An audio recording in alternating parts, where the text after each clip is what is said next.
Hello guys, good day, May 30, 2026. So mag-set up tayo ng ating Pacman Automate Trading Bot.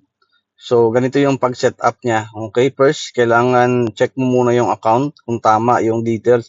Yan MT5 dapat Pro, tapos yung leverage is 1:500. Okay? Then pag okay na yan, punta ka dito sa 3 lines. Then tools. Then copy trade register. Okay. Dito sa akin,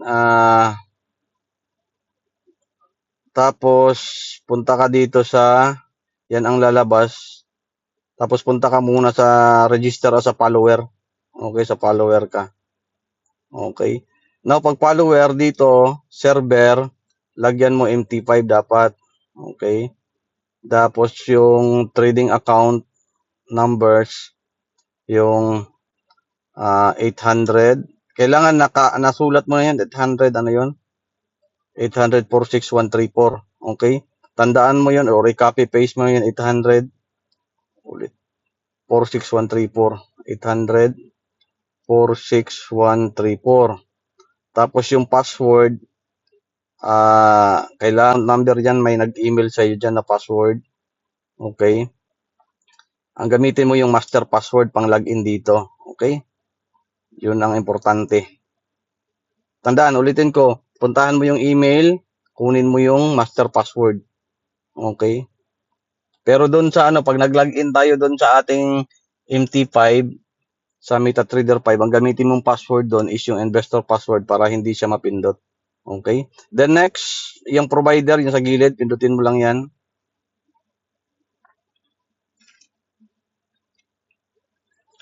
Ito guys, fine. Okay? Kung $200 account, ibig sabihin $200 capital, ang hanapin mo dito, itong Forex Pro. Forex Pro PH. Okay? Yan yun sa $200 capital. Yan yung kokopya, diyan tayo kokopya sa Forex Pro PH. Pero pag yung 250 at saka $1,500 account or capital, Pacman, yan, itong Pacman Automate, ito yung piliin natin. Okay? Pag nalabas na yan yung mga details niya. Ngayon, click mo yung invest. Invest. Tapos, ulitin mo, lagay ulit natin yung server dito, yung MT5. Kung MT5 ginamit mo, MT4, MT4, okay? Tapos yung trading account, yung 800, ano yun? 800 46134, 800 46134. Tama. Tapos yung password, paste natin ulit yung password. Tapos yan, double check mo yan, tama na yan, Pacman Automate, tama yan. Tapos accept. Accept mo.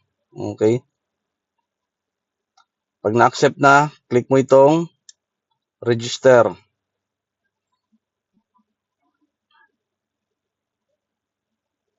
Hintayin natin.